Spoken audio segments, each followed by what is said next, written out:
विंध्य इन दिनों सुलग रहा है।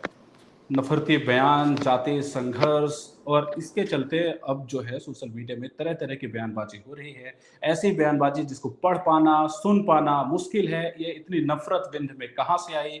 ये मामला पूरा क्या है? ये सब कुछ जानने की कोशिश करेंगे। आपको पहले बताते हैं कि ये संघर्ष कहाँ से शुरू हुआ। दरअसल मनीष पटेल नाम के एक यूट्यूबर ने एक विवादित टिप्पणी की ब्राह्मणों के बेटियों पर, ऐसा कथित तौर पर कहा गया। उसके बाद उन पर एफआईआर हुई और उनकी गिरफ्तारी हुई। उसके बाद से माहौल बिगड़ता गया। इस पर बातचीत करने के लिए हमारे साथ आज कई मेहमान हैं, जिनमें अविनाश तिवारी, उमेश लखन मिश्रा, दीपक पटेल, दीपक सिंह जी और एडवोकेट आलोक तिवारी। तो सबसे पहले मैं ये जानने की कोशिश करूंगा कि ये पूरा मामला जो बिगड़ता हुआ दिख रहा है, बतौर कलाकार लखन जी, आप इस पर क्या कहना चाहेंगे? ये शुरुआत कहाँ से हुई और क्या ऐसा होना चाहिए? देखिए, इसके विषय में तो आलोक तिवारी जी के पास पूरी केस डायरी होगी और वो विस्तृत तरीके से बता पाएंगे, क्योंकि वास्तविक चीजें जो है वो जब न्यायालय हम लोगों को बयान देता है तो पता चलती है। अपन को वास्तविक तमाम सोशल मीडिया पे विभिन्न प्रकार की खबरें हैं और सोशल मीडिया से ही हम लोगों को जानकारी मिलती है। हम सब जानते हैं सोशल मीडिया आज लगभग 90% भ्रम, कन्फ्यूजन और असलियत से कहीं दूर तमाम खबरें दिखाई सुनाई देती हैं।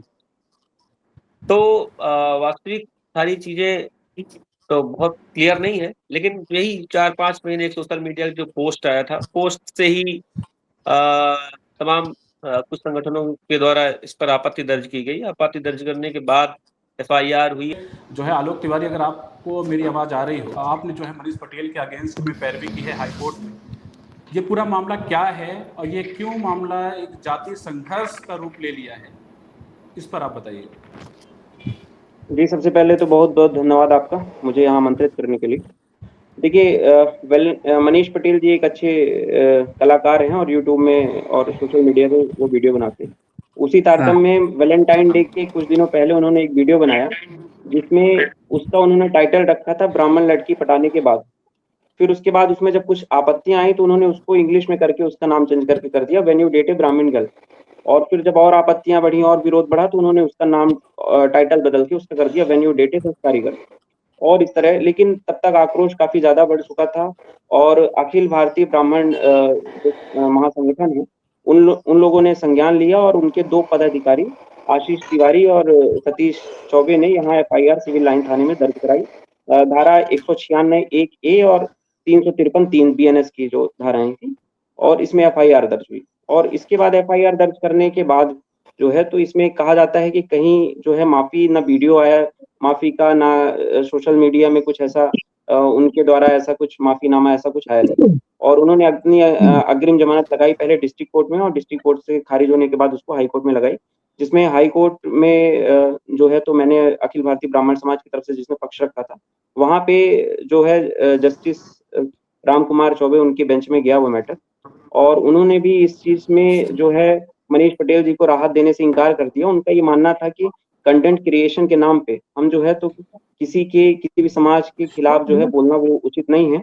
और दूसरा उन्होंने वजह खारिज करने की ये बताई कि क्योंकि आपके पुराने आपराधिक रिकॉर्ड हैं, इसलिए आपको जो है अग्रिम जमानत का लाभ नहीं दिया जाता है।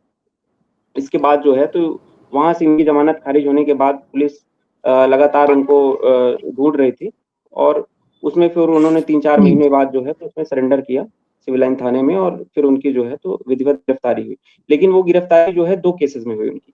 ये सबसे पहले मैं स्पष्ट कर देना चाहूंगा कि उनके जो पुराने आपराधिक रिकॉर्ड थे, 5 उनके आपराधिक रिकॉर्ड हैं, 392 लूट और चोरी के विभिन्न धाराओं में 2016-17 के रिकॉर्ड हैं, बहुत पुराने हैं।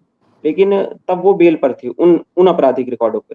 और सबसे पहली बात मैं आपको बता देना चाहूंगा कि जब पुराने जो इनके बेल जिन केसेस में ये थे लूट के प्रकरण में, वहां जब बेल दिया था तो कोर्ट ने इस शर्त पे बेल दिया था कि आपको जो है ट्रायल में समय समय पर उपस्थित रहना है, समय समय पर जब भी गवाही होगी तो आपको कोर्ट के समक्ष पेश होना है, आपको किसी दूसरे अपराध में संलिप्त नहीं होना है। इन शर्तों पर कोर्ट ने जो है तो उनको लूट और चोरी के मामलों में जो है तो जमानत दी थी। लेकिन पिछले 3 सालों से वो जो है ट्रायल में सहयोग नहीं कर रहे थे, वहां जा नहीं रहे थे।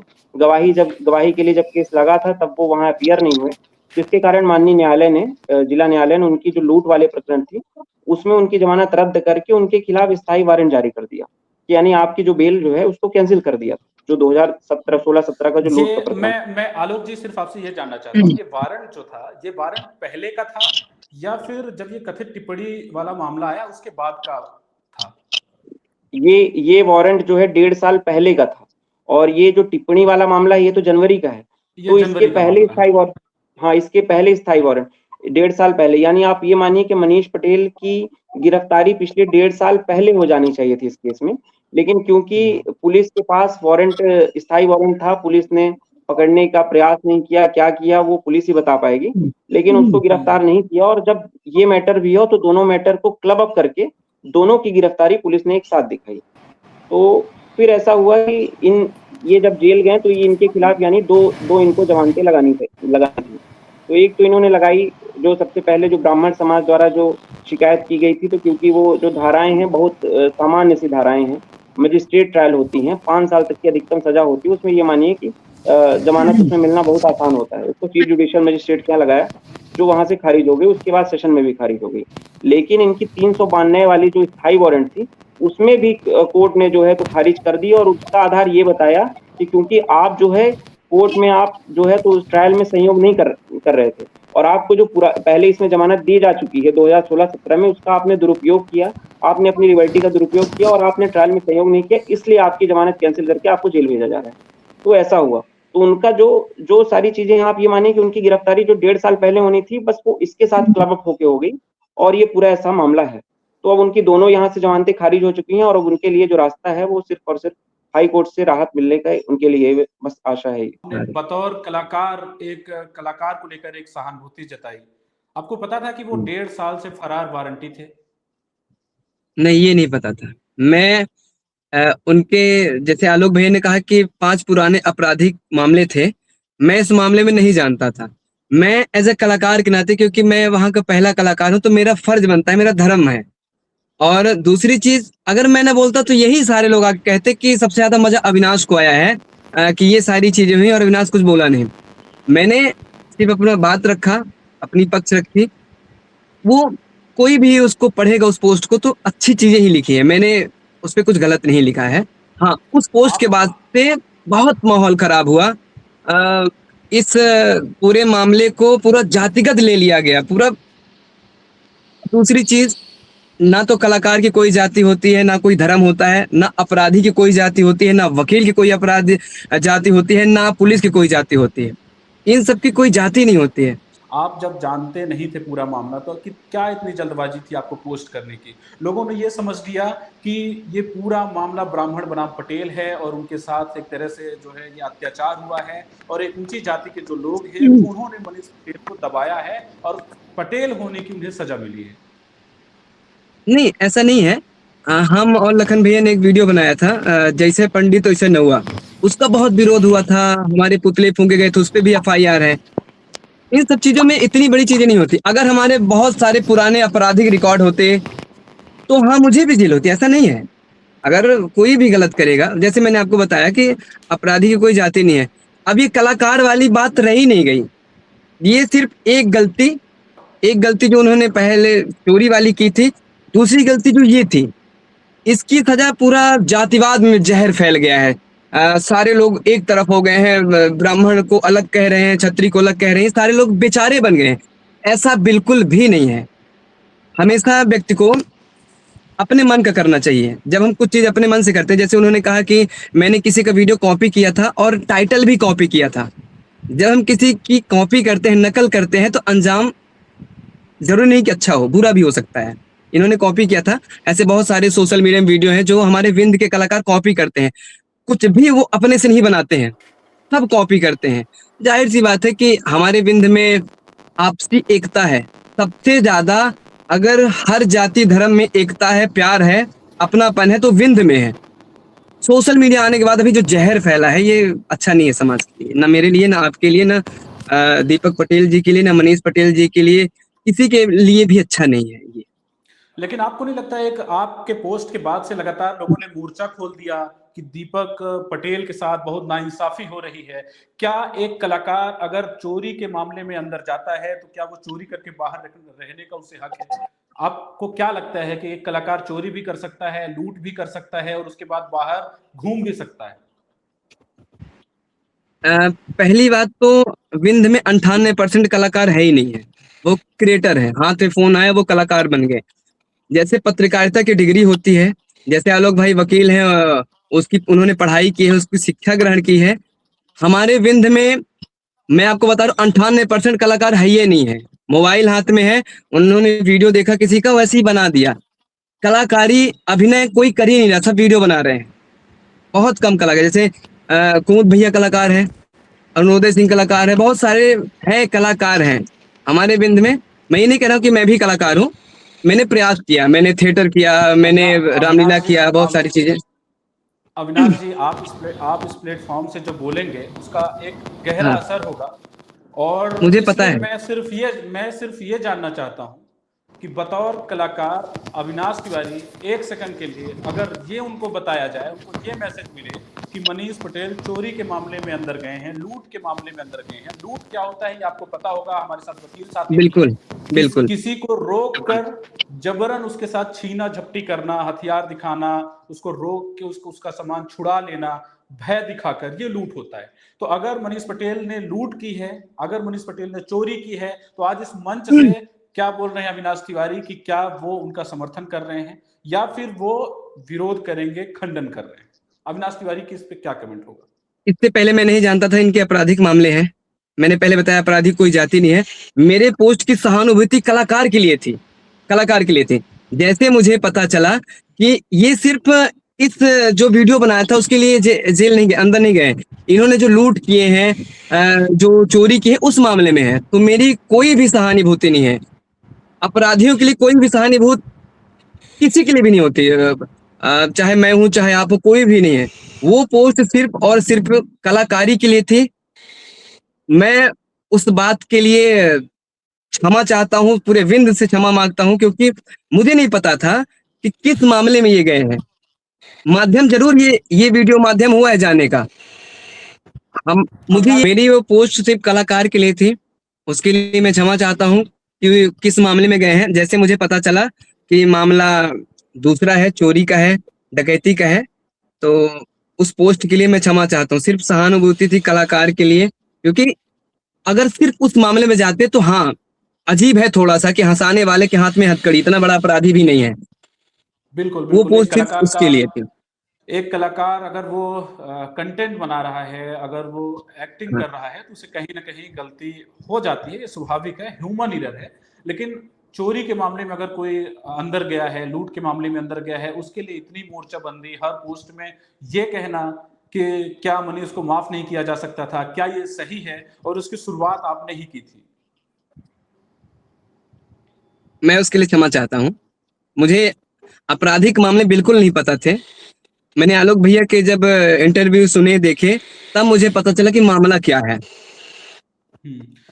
तो लखन जी, अब आप क्या कहेंगे बतौर कलाकार भी, और चूंकि आप भी एक वरिष्ठ कलाकार हैं, आप इतने दिनों से बघेली के लिए काम कर रहे हैं, कहीं ना कहीं आप, ये सब आपके सहकर्मी हैं, आप क्या कहेंगे इसे, आप इस पूरे घटनाक्रम को कैसे देखते हैं? दरअसल इस घटना को, इस अपराध को अपराध तक ही सीमित रखा जाए, इसको जातीय रंग में नहीं ढाला जाए। जिस तरह से सोशल मीडिया में लगातार 3-4 दिन से एक युद्ध सा मचा हुआ है, तो इस युद्ध से रोकथाम मचनी चाहिए। ज़्यादातर लोगों में भ्रम की स्थिति है कि आखिर मामला क्या है, क्यों है, कैसे है? बस ऐसा लग रहा है कि उसने पोस्ट कर दिया है, हम पोस्ट नहीं कर पाए हैं। दूसरा कारण ये भी है कि हो सकता है ये एक बड़ा मुद्दा है, इसलिए मैक्सिमम लोग अपने व्यूज के लिए भी ऐसा कर रहे हैं, क्योंकि इसमें अच्छे खासे कमेंट्स मिल रहे हैं। एक वर्ग दूसरे वर्ग के लिए तमाम जैसे कमेंट्स मिलेंगे, लाइक, हाँ, तो व्यूज और कमेंट्स के लिए भी हो सकता है बहुत सारे लोग इस तरह के पोस्टों में आनंद ले रहे हैं। तो इससे कहीं न कहीं जो हमारा भाईचारा है, हमारा सौहार्द, वो खराब हो रहा है। हमारी लोगों से अपील है कि जो प्रकरण कोर्ट में है, फैसला कोर्ट करेगा, हम फेसबुक में लिख के फैसला नहीं दे सकते हैं। हम केवल उन्माद पैदा कर सकते हैं। दूसरा विषय यह है कि तमाम 2 पक्षी ब्राह्मणों ने इसका रिपोर्ट किया, ब्राह्मणों ने ऐसा किया, ब्राह्मणों ने ऐसा किया। ब्राह्मणों ने मान लीजिए एक पक्ष में हम कह सकते हैं कि ठीक है, उनको इस पोस्ट से आपत्ति थी तो इस पर उन्हें एफआईआर दर्ज की। लेकिन और सारे जो प्रकरण इसके पहले थे, उसमें कहीं इनका कहीं कोई दोष नहीं था। तो इसलिए मुझे ऐसा लगता है कि जाति वर्ग का रूप ना दे करके, बल्कि हम और भी जो हमारे बाहर हमारा भाईचारा है, जो हमारा सामंजस्य है, जो हमारी प्रेम है, हमारा जो अपनापन है, वो हमेशा बना रहे। सोशल मीडिया केवल और केवल हमारे बीच कहीं न कहीं नफ़रत पैदा कर रहा है। आपको क्या लगता है कि क्या अब ये माहौल जो बिगड़ चुका है, इसे बनाने के लिए क्या किया जाना चाहिए? कलाकारों की तरफ से क्या इनिशिएटिव लेना चाहिए? हमारे बघेली में एक तो कहावत है, उड़े के पिसान तो उड़ जतबेगा। ये मामला थोड़े दिन में समाप्त हो जाएगा। बंद कर दूं क्या? मामला थोड़े दिन समाप्त हो जाएगा। अपराधी को अपराधी रहने दे, कानून अपना काम करेगा। फेसबुक में लिखने से कुछ नहीं होगा, ना हम उसकी जमानत करा सकते हैं। फेसबुक लिखने से सिर्फ नफरत और जहर फैला सकते हैं। ये जहर धीरे धीरे शांत हो जाएगा। बस नफरत हमेशा बनी रहेगी। जिस तरह से बोया जा रहा है, ये इंजेक्शन लगाया जा रहा है, बेचारा साबित किया जा रहा है। अपराधी बेचारा होता ही नहीं है। भैया ने बहुत अच्छी बात बोली है कि अभी लोग सोच रहे हैं कि हम इस विषय में पोस्ट नहीं करेंगे, तो कहीं ना कहीं हम आप क्या जी कहेंगे? आप देख रहे हैं कि इस ये पूरा मामला जो जाति रंग ले चुका है, इसमें कहीं न कहीं मनीष पटेल जो है, वो दूसरे मामलों में भी उनकी गिरफ्तारी हुई है। आपको क्या लगता है कि ये पूरा मामला जाति रंग लेना चाहिए या नहीं लेना चाहिए? क्योंकि आप सोशल मीडिया में देखिए जिस तरह से अभद्र टिप्पणियाँ की जा रही हैं, चाहे दोनों वर्ग से हो, ये कहीं न कहीं नहीं होना चाहिए।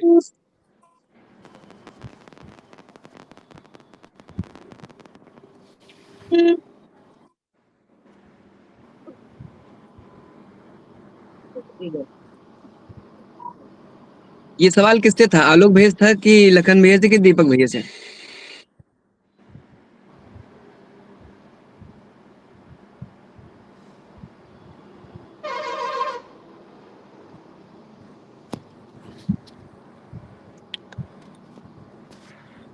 आवाज आ रही है क्या? आ रहे हैं। हाँ, दीपक आ रही है आवाज। हाँ बोलिए भैया, प्रश्न किससे किए हैं?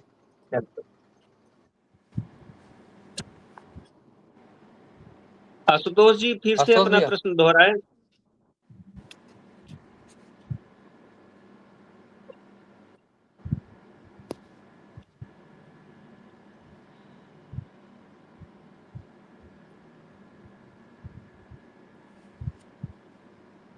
मेरी आवाज़ आ रही क्या? हाँ, अब आपकी आवाज आ रही। जी, अपना प्रश्न फिर से करें संबंधित व्यक्ति के लिए। असल में देखिए ये पूरा मामला जिस तरह से जाति रंग ले चुका है, अगर कोई अन्य मामलों में भी अंदर जाता है, ये एक टिप्पणी सिर्फ एक बहाना बनता है उसकी गिरफ्तारी में। तो आपको लगता है कि इतनी नफरती बयानबाजी होनी चाहिए, चाहे वो दोनों तरफ से हो? मैं सिर्फ एक तरफ की बात नहीं कर रहा हूँ। नहीं, आपका सवाल बिल्कुल वाजिब है। और अभी मैं थोड़ा-सा अविनाश जी की बातें सुन पा रहा था, जिसमें उन्होंने बीच में बोला कि मैं माफ़ी माँगता हूँ अपने कमेंट्स के लिए, जिसपे मैंने उनका समर्थन किया था मनीष पटेल जी का। तो मेरा इसमें एक बात मैं जोड़ना चाहता हूँ कि पहली बात तो ये कि जो चोरी या अन्य जो भी उनके ऊपर मुकदमे लगे हुए हैं, जिस मुकदमे में पुलिस या अपनी कार्रवाई कर रही है, जुडिशरी अपना काम कर रही है, उस पे कोई कुछ कमेंट्स नहीं कर सकता है। उस पे ये सवाल ही नहीं है, ना ही हमारी ये डिबेट उसको लेके है, और ना ही हमारी डिबेट इस बात को लेके है कि किसी व्यक्ति का व्यक्तित्व में उसने अपने जीवन काल में क्या काम किए हैं। मैं उस पॉइंट पे आना चाहता हूँ कि वो एक बिंद का कलाकार है, पहली बात तो ये।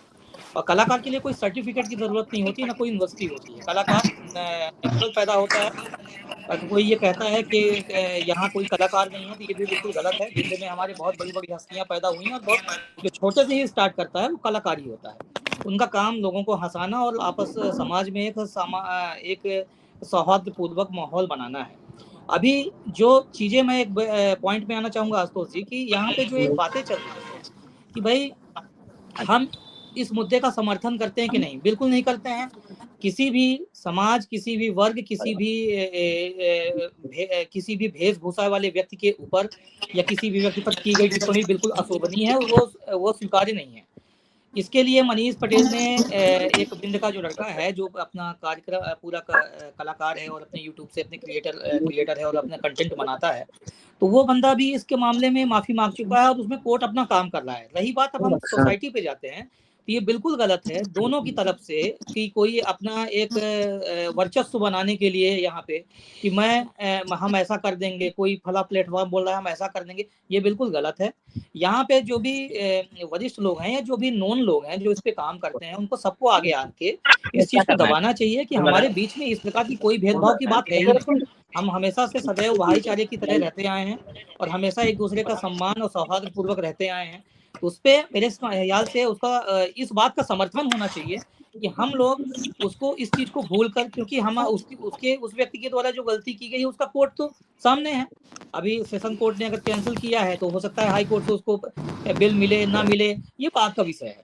अभी का जो विषय है कि हमारे समाज में जो कई कथित लोग हैं, दो प्रकार के लोग होते हैं सर, जो अपने लिए ये भावना रखते हैं कि भाई चलो इसी बहाने हम अपना एक थोड़ा धीरे धीरे अपना ही बातें, कई तरह के प्लेटफॉर्म तैयार हो जाते हैं कि हमारा ये प्लेटफॉर्म है, हम इनका समर्थन करते हैं। कई ब्राह्मणों में भी है, कई पटेलों में भी है, कई हर वर्गों में है। तो मेरे कहने का मतलब कि कोई जातीय रंग है ही नहीं, इसको जबरदस्ती, जैसा कि आपने कहा कि संगठन तो हर वर्ग के हैं, हर जाति के संगठन के, और वो अगर उनके खिलाफ कोई भी एक्टिविटी होती है तो उसका संज्ञान लेते हैं, उस पर वो करते हैं। ये पूरा मामला मुझे लगता है इससे एक तूफान में ले लिया क्योंकि वो कलाकार हैं, उनकी लोकप्रियता थी और इस वजह से। लेकिन आप देखिए एक पूरा वर्ग जो कूद पड़ा है और इस तरह से जो मोर्चेबंदी हो गई है कि क्या उन्हें माफ नहीं किया जा सकता था, गलती तो इतनी बड़ी भी नहीं थी। जबकि आप मुझे बताइए क्या लूट एक बड़ी गलती नहीं है? ठीक है कि उन्होंने अपने आप को एक तरह से ट्रांसफॉर्म किया, उन्होंने अपने आप में बदलाव किया, उनका अतीत कुछ भी रहा हो, नए तौर पर उन्होंने अपने आप को खुद को एस्टेब्लिश किया बतौर कलाकार। लेकिन आप देखिए कि हम आपसे बात कर रहे हैं लेकिन हमारे पिताजी भी फोन चलाते हैं, हमारे घर में और भी जो लोग हैं और भी हर वर्ग के जो लोग हैं, आपके भी जो बड़े बुजुर्ग हैं, आजकल वो भी फोन चला रहे हैं टेक्नोलॉजी के दौर में। तो आप देखिए उनके फील्ड में जो चीजें आ रही होंगी कि एक वर्ग दूसरे वर्ग पर गालियां दे तुला हुआ है और उसमें जो हमारी नई पीढ़ी है वो पूरी तरह से जो है वो झोंकी पड़ी हुई है। तो इसे आप कैसे देखते हैं? क्या ये रुकना नहीं चाहिए? आशुतोष जी, बिल्कुल रुकना चाहिए। और मैं फिर उसी बात पे आना चाहता हूँ कि हम जो मनीष के खिलाफ तत्कालीन एफआईआर या जो भी अगेंस्ट में शिकायत की गई थी वो कंटेंट को लेके किया गया था कि किसी वर्ग के कंटेंट को लिए उन्होंने बनाया। अब रही बात उनके पुराने जो ट्रैक रिकॉर्ड थे, उस रिकॉर्ड पे हम नहीं जाना चाहते हैं क्योंकि वो एक अलग मसला है, उस पर हम जाएंगे। जुडिशरी है और पुलिस डिपार्टमेंट के प्रोसीजर है कि उन्होंने किस तरह से फॉलो किया, उस समय उन्होंने क्यों नहीं किया। आप बिल्कुल सही कह रहे हैं, लेकिन आप देखिए जो डिसीजन जो दिया गया, मैं चाहता हूं कि आलोक एक बार आप बताएं, वो एक शब्द से पढ़कर बताएं कि उसमें जो निर्णय हुआ वो पूरा मामला उसमें क्या कहा गया और पुराने मामले को जब कोर्ट लेकर आया तो वो कोर्ट क्यों लेकर आया? आखिर वो भी तो आप समझिए। हाँ, ये बात इसलिए हो रही है क्योंकि कहीं ना कहीं मनीष पटेल की जब गिरफ्तारी हुई तो एक चर्चा जो है खड़ी हो गई, हर तरफ से जो है नफरती बयानबाजी शुरू हो गई। इसलिए इस बात को कहना बेहद जरूरी है, बहुत जरूरी है कि वो सिर्फ एक जाति मसला नहीं है, उस मसले में कुछ और भी है, उसमें पुलिस की लापरवाही भी है। पुलिस ने पहले उस पर गिरफ्तारी नहीं की, अगर शायद गिरफ्तारी हो जाती तो शायद पहले ही जमानत मिल जाती और उसके बाद ये मामला जाति रंग नहीं लेता। बिल्कुल आप कह रहे हैं और मैं किसी भी प्रकार के जाति रंग या भेदभाव के जो ये माहौल बनते हैं उसके खिलाफ हूँ। हमारी सोसाइटी हमेशा से मिलजुल कर रही है और ये सब छोटे कलाकार हैं, कलाकारों से गलतियां कभी कभी हो जाती हैं। अविनाश जी भी हैं, उनके खिलाफ भी कई केस हो गए थे, कई मैंने जो सुना कई बार हुआ है और कई बार उनके खिलाफ भी कई बार सोशल मीडिया में सुनने को मिला कि कोई उनके विरोध में लिख रहा है, कोई लोग उनके पक्ष में लिख रहे हैं। तो एक कलाकार है, जब वो कलाकार अपने काम को करता है तो उसके समर्थन में और उसके विरोध में कई लोग खड़े हो जाते हैं।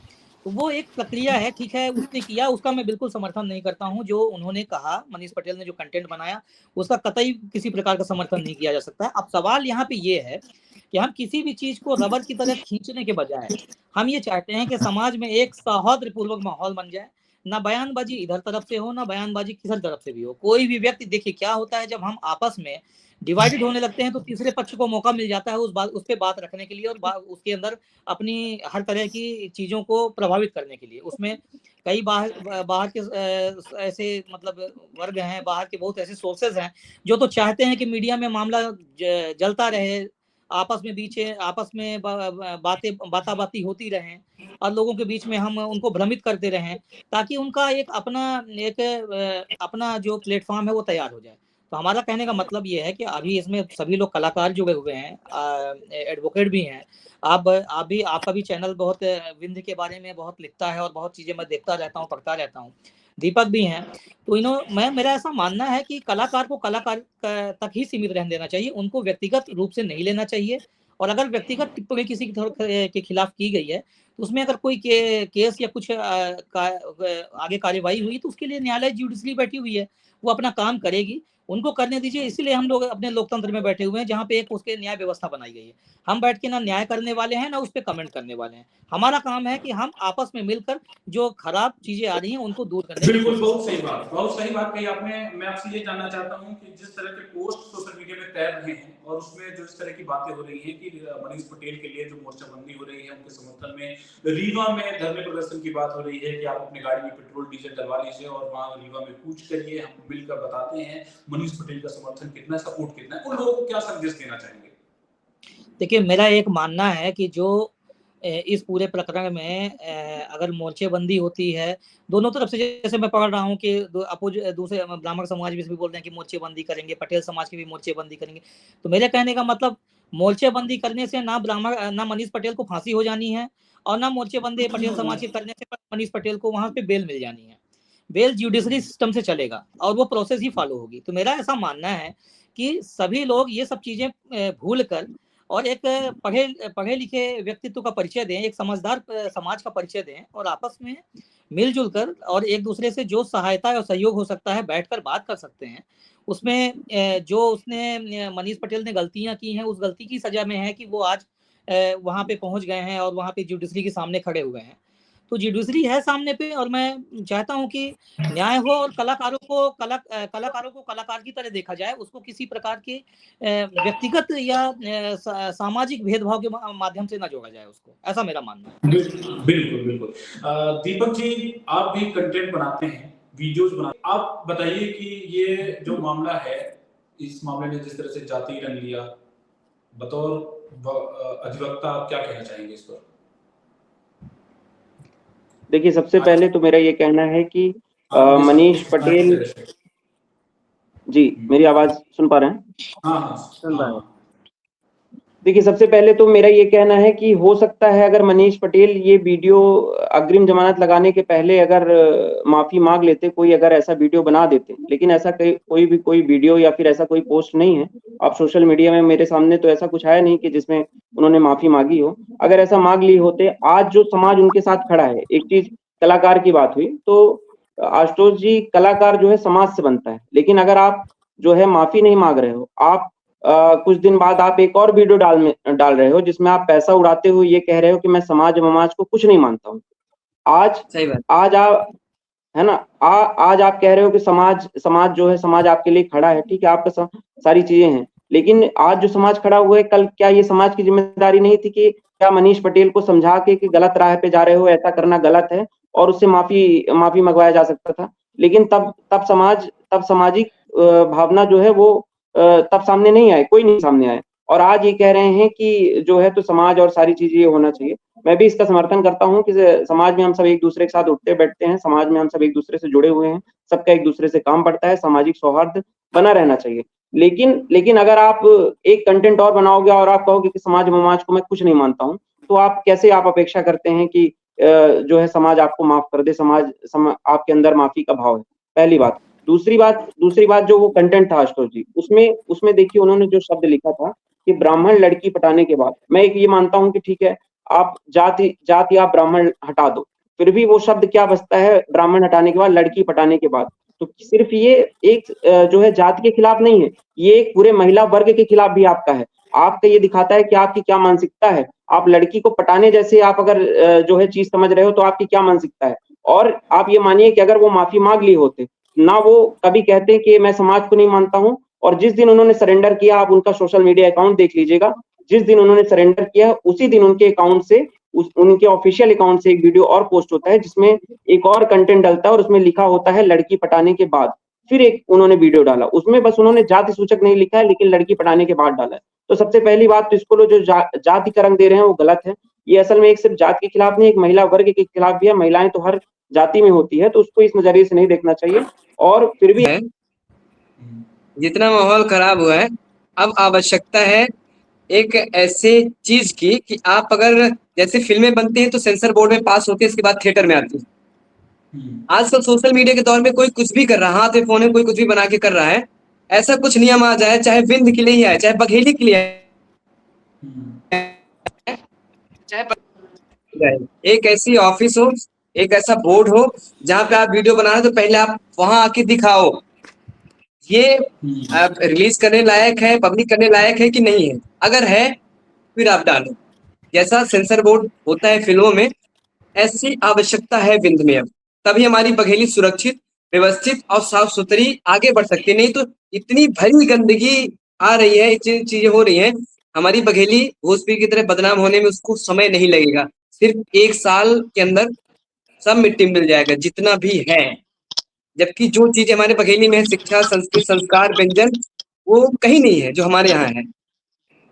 और सिनेमा समाज का आईना होता है। सिनेमा में हम गंदी चीज दिखाएंगे, वही आईना समाज देखेगा। और हम सब, चाहे ब्राह्मण हो, क्षत्रिय हो, वैश्य हो, शूद्र हो, हम सब खटिया की माचा के पेरुआ हैं। जैसे खटिया होती माचा, होकर पेरुआ हैं। एक पेरुआ ब्राह्मण हो गया, एक पेरुआ क्षत्रिय हो गया, एक वैश्य हो गया, एक शूद्र हो गया। कुछ भी अगर एक पेरुआ नहीं करते तो खटिया पहुड़े लायक, बैठे लायक समाज न रह जाए। बिल्कुल। लखन जी, आप क्या कहेंगे बघेली के स्तर और बघेली में जो काम हो रहा है, और उसमें जिस तरह से कि आलोक तिवारी जी ने कहा कि जो शब्द इस्तेमाल किया गया, मतलब मैं तो एक बार पहले बोल चुका हूँ लेकिन मैं दोबारा बोल भी नहीं सकता कि लड़की डैश डैश के बाद, आपको क्या लगता है इसमें बदलाव की जरूरत है? पहली बात तो यह है कि कंटेंट राइटर अब निश्चित होने चाहिए, जो सक्षम हो, जो शिक्षित हो, और जिनके अंदर बघेली की समझ हो, जिनके अंदर देश, संसार और संविधान की समझ हो। हमने कैमरा उठाया, कुछ भी बोल दिया, कुछ भी कह दिया और पूरे शहर में जहर फैल गया। देखिए, कहीं ना कहीं इसमें समाज की भी जिम्मेदारी है। हम सब आप देखते हैं, हर समाज, हर वर्ग के लोग देखते हैं। हमारे घर का बच्चा अगर गड़बड़ करता है तो सबसे पहली जिम्मेदारी ये है कि मैं उसको एक झापड़ मार के बताऊं कि बेटा ये सही नहीं कर रहा है, उसको ऐसा करना चाहिए। ऐसा नहीं है कि जब चीजें विकराल हो गई, खराब हो गई, तो उसके बाद हम फिर उसके पीछे खड़े हुए। दूसरी बात यह है कि व्यूज के चक्कर में सब कुछ फ्यूज होता है। यानी विदेशों में तमाम कितने सारे कंटेंट बन रहे हैं, हम वहां के कंटेंट उठा के और हम अपने यहाँ उसको दिखा रहे हैं। हम सब जानते हैं देश काल परिस्थितियों के हिसाब से, परंपराओं के हिसाब से, व्यवस्था के हिसाब से, संविधान के हिसाब से चीजें बदल जाती है। जो विदेश में हो रहा है वो शायद हमारे देश में नहीं हुआ, जो कलकत्ता में हो रहा है वो शायद हमारे यहाँ का कल्चर नहीं है। तो इस तरह से चीजें देश काल परिस्थितियों के हिसाब से बदल जाती है। तो कंटेंट राइटर्स को या क्रिएटर्स को इतनी समझ होनी चाहिए कि क्या सही है और क्या गलत है, क्या संवैधानिक है, क्या असंवैधानिक है, क्या सामाजिक है और क्या गैर सामाजिक है। साथ वर्तमान में जैसे अविनाश ने कहा कि बघेली की कोई सीमा नहीं है, किसी को पता नहीं है कि क्या असली है, क्या नकली है, कौन सा शब्द आपत्तिजनक है, कौन सा शब्द सही है। तो इस तरह से एक ऐसा बोर्ड होना चाहिए जिसमें हम उस बोर्ड में हर वर्ग, हर जात, हर व्यक्ति को एक एक प्रतिनिधि शामिल होना चाहिए। और कभी कोई शिकायत होती है तो कोर्ट के पहले, पुलिस के पहले अगर वहां समाधान हो जाता है तो इस तरह की जो आपत्तियां, विपत्तियां, विरोध हो रहा है शायद नहीं होगा। पहली बात। दूसरी बात, जैसे इस तरह के कंटेंट, भाई मनीष एक बहुत अच्छे क्रिएटर हैं, बहुत दिन से लगातार काम कर रहे हैं, इसलिए उन पर ज्यादा आशा लोगों को है। जो इमारत ऊंची होती है या बड़ी होती है, सबसे ज्यादा खतरे में वही रहती है। इसलिए जो बड़े क्रिएटर हैं, सबसे बड़ी जिम्मेदारी यह है कि वो इस तरह की मिस्टेक्स करेंगे तो नए लोग हैं, नई पीढ़ी है, उस पर गलत मैसेज जाएगा। हम समाज की, जैसा हम समाज के आईना है, हमको अन्य लोग फॉलो करते हैं। अगर हम कुछ मिस्टेक्स करेंगे, हम कुछ गलतियां करेंगे तो हम समाज को, एक पीढ़ी को बर्बाद कर रहे हैं। तो मेरा निवेदन तमाम ऐसे क्रिएटर्स को है कि कम से कम हम या तो बड़ों से मार्गदर्शन लें या शिक्षित लोगों या अनुभवी लोगों के बीच में सामंजस्य इस तरह का तैयार करें। हर वर्ग, हर समाज में शिक्षित लोग हैं। अपने जो कंटेंट है पब्लिश करने से पहले, दुनिया में फैलाने से पहले अपने बड़ों को दिखाएं, अपने बड़ों से परमिशन लें। हमारे पास ठीक है, हमारे पास कोई इतना सेंसर बोर्ड की व्यवस्था नहीं है, तो हमारे आसपास तो ऐसे बुद्धिजीवी लोग हैं, हमारे आसपास ऐसे शिक्षित लोग हैं जिसकी समझ रखते हैं, तो शायद इस तरह की जो अनर्गल चीजें हैं और बघेली की जो दुर्दशा है वो शायद कम होगी। बिल्कुल।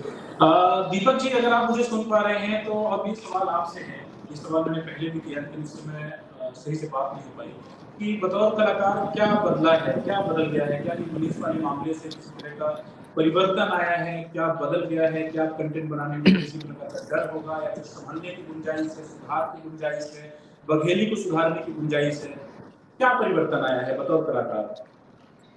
परिवर्तन तो बहुत बड़ा आने वाला है, क्योंकि जितने भी कलाकार इसके पहले पोस्ट करते थे, जैसे भैया ने बात कही कि बिना जाने समझे कुछ भी पोस्ट कर देते थे, कुछ भी लिख देते थे, एक डर नहीं था। क्योंकि हम किसी भी जाति पर टिप्पणी करते हैं तो किसी भी जात के व्यक्ति को बुरा तो लगता है, पहली चीज़ें। दूसरी चीज़ें ऐसी है कि जब अब कलाकार सचेत हो जाएंगे कि कुछ भी हमें डालना, उससे पहले थोड़ा सा हो सकता है चैट जीपीटी से पूछ लें, हो सकता है अपने आस पड़ोस के बुद्धिजीवियों से पूछ लें।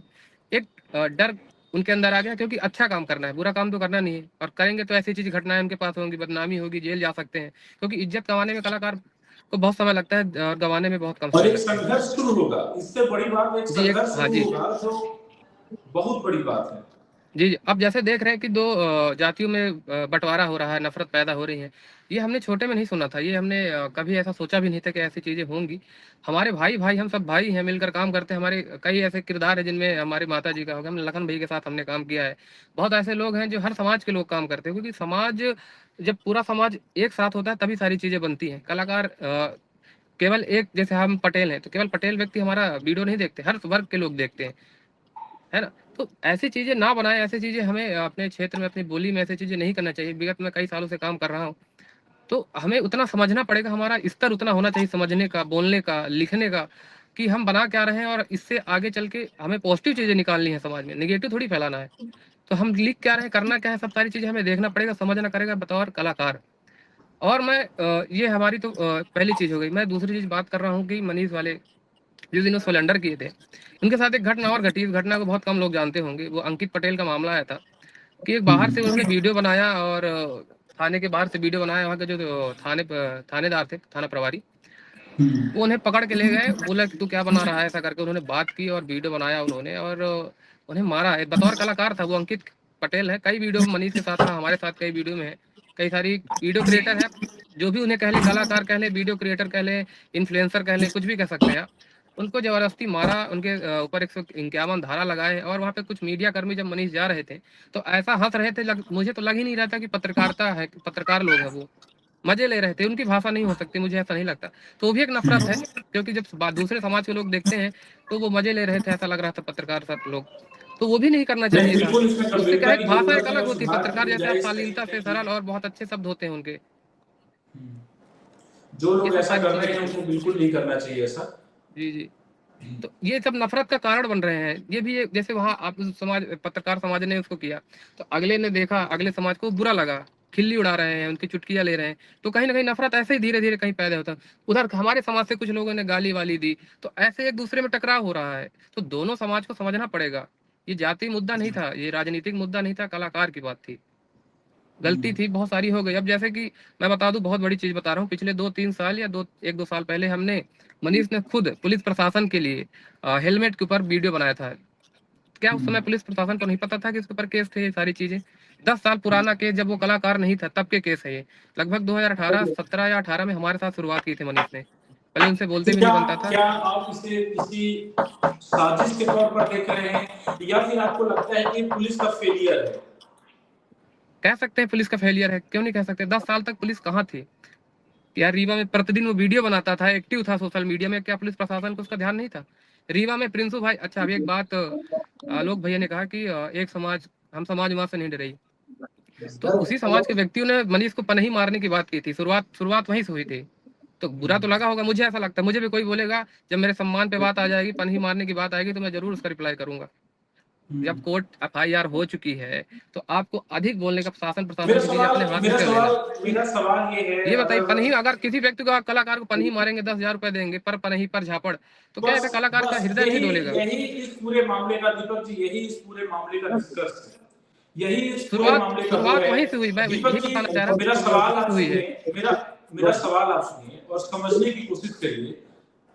हो सकता है कि किसी एक व्यक्ति ने कानून हाथ में लेकर किसी को धमकी, जूते मारने की बात कही, लेकिन उससे ये तो साबित नहीं हुआ कि पूरे समाज में उनको मैसेज करके, फोन करके, कि पूरे समाज ने ये कहा कि उनको जूता मारो। हर एक व्यक्ति ने कहा, जो लोग घरों में बैठे हैं, जो शायद देखते भी ना हो, जानते भी ना हो, उन लोगों ने भी कहा कि इनको जूता मारो। जी, मैं आपकी बात से पूर्णतः सहमत हूँ। आपको क्या लगता है? देखिए, जैसे कि हर समाज में अच्छे लोग होते हैं।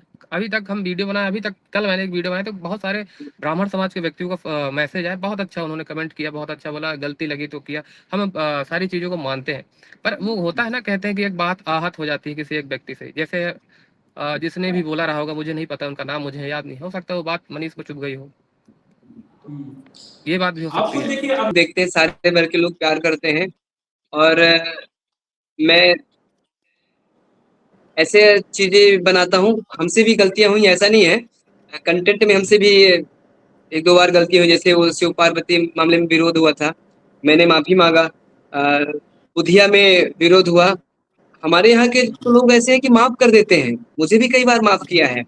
लेकिन अगर मैं कोई और बड़ा अपराधी हूँ किसी और मामले में, तो फिर माफी के लायक नहीं हूँ, फिर वो कोर्ट हमको सजा ही देगा। और इसमें एक सबसे बड़ी बात यह है कि माफी की नौबत तब तक होती है जब तक FIR नहीं होती, जब तक मामला कोर्ट तक नहीं जाता। उसके पहले अगर आप माफी मांगते हैं, अगर संगठन जो इस पर एक्शन ले रहे हैं उनके सामने भी अगर आप ये बोलते हैं कि मेरे पोस्ट नहीं, दुख है इस बात का, हमें मेरे खेद है, तब तक तो माफ किया जा सकता है। लेकिन कोर्ट में जाने के मेरे बाद पोस्ट में मे, मेरे पोस्ट में गलती जरूर हुई कि ब्राह्मण समाज बहुत दयालु होते हैं, माफ कर देते हैं। हाँ, लेकिन आज तक ना तो माफी नामक कोई वीडियो भी नहीं आए हैं। मतलब हम आपको अगर मैं माफ करूं तो कैसे माफ करूं, आपने माफी मांगी भी तो नहीं। वो चीजें हाँ थोड़ी सी मुझे अटपटी लगी। आप माफी मांगते तो हमारा समाज, ब्राह्मण समाज माफ करता। कोई माफीनामे की वीडियो नहीं है, और उसके बाद लगातार चीजें हो रही हैं। और मैं अपने पोस्ट के लिए एज अ कलाकार के तौर पे ठीक था, लेकिन आपराधिक मामले जाने बगैर जो मैंने पोस्ट किए उसके लिए मैं क्षमा चाहता हूँ। अपराधियों के लिए ऐसा कुछ नहीं। मुझे लगता है कि चर्चा बहुत देर से चल रही है और इसका नतीजा जो लोग इस वीडियो को देखेंगे, सुनेंगे, वो समझ में आए, उन्हें ये बात समझ में आएगी कि हर वर्ग के लोग एक मंच पर आ सकते हैं और सकारात्मक बात कर सकते हैं और निष्कर्ष पे ले जा सकते हैं और आपसी भाईचारा समरसता बढ़ा सकते हैं। इस पर मैं एक्सपर्ट व्यूज जानने के लिए, क्योंकि बघेली में और बघेली कला में, कविता में, साहित्य में काम करने के लिए बतौर कलाकार भी लखन जी आप काफी जाने पहचाने जाते हैं। आप क्या कहेंगे इसे, कैसे आप इसे कंक्लूजन तक पहुंचाएंगे? हम सभी जो समाज के अभिन्न अंग है, कलाकार है, विद्वज्जन है, जो आइकॉन है, हम सबको अपील करनी चाहिए हर जगह पे कि हम आपसी किसी भी प्रकरण को, किसी भी मुद्दे को सोशल मीडिया में आपस में ना घसीटे, जिससे हमारा जो आपसी समन्वय है, आपसी व्यवहार है, आपसी प्रेम है, वो बना रहे। इसलिए हम सबको मिलके अपील करनी चाहिए, लोगों से बात करनी चाहिए इस मैटर पे, इस मुद्दे पे कि सोशल मीडिया पे जो अनर्गल सारी चीजें चल रही हैं, जो भी जिनका कोई तर्क नहीं है। अभी पुलिस विभाग की तरफ से भी एक नोटिफिकेशन जारी हुआ है कि सोशल मीडिया में जो इस तरह से जातिगत देश वाली अगर मर्यादित कंटेंट इस तरह आएंगे तो उन पर कार्रवाई होगी। हालांकि पुलिस की पहले हम सबकी जिम्मेदारी है कि समाज में इस तरह के कोई विद्रोह पैदा नहीं हो। तो हम सबको अपील करनी चाहिए कि जो भी हमारे अनर्गल कंटेंट है या हमने पोस्ट किया है उन सबको हटा दें, और जो भी हमारा आपसी प्रेम भाईचारा है वो सौहार्द बना रहे। बाकी जैसा हमारे दीपक सिंह जी ने कहा कि जो कोर्ट का मामला है, जो उसकी पैरवी है, उसके वकील करेंगे, उसके लॉयर्स करेंगे, जज करेंगे, पुलिस विभाग करेगा, और दोनों पक्ष के जो भी लोग होंगे वो उस पर भागीदारी निभाएंगे। लेकिन हम एक बड़े समूह को इस मामले में क्यों घसीटे, एक बड़े समूह के आपस में लोग क्यों टकराएं? इसलिए हम सबको अपील करनी चाहिए और ऐसे अभद्र और एक दूसरे के खिलाफ वाले कंटेंट हटा के फिर से भाईचारा का सौहार्द बनाना पड़ेगा। अब मुझे लगता है ये अपील इसलिए भी की जानी चाहिए, एक इन सब बयानबाजियों के इतर ये भी कहना चाहिए कि हमें आपस में मिलजुल कर रहना चाहिए। दूसरे जो माहौल बिगड़ा है उस माहौल को बनाने के लिए भी एक कलाकार की जिम्मेदारी है, क्योंकि कलाकार एक समाज का आईना होता है। तो ये चर्चा आपको कैसी लगी? हमने कुछ लोगों से बात की, वकीलों से बात की, कलाकारों से बात की, लेकिन आप अपनी राय कमेंट में करना ना भूलें। आखिर आप क्या सोचते हैं? और आपसे भी यही गुजारिश है कि आप अब एक सोशल मीडिया में अगर ये जंग छिड़ी है कि एक दूसरे के नफरत में ही बयानबाजी किए जाए, तो फिर अब आपसी भाईचारा बनाने के लिए, सौहार्द बनाने के लिए, समरसता बनाने के लिए भी एक पोस्ट की जरूरत है, एक कमेंट की जरूरत है। कमेंट सेक्शन खुला हुआ है, आप कमेंट करिए, पोस्ट करिए। बहुत बहुत धन्यवाद।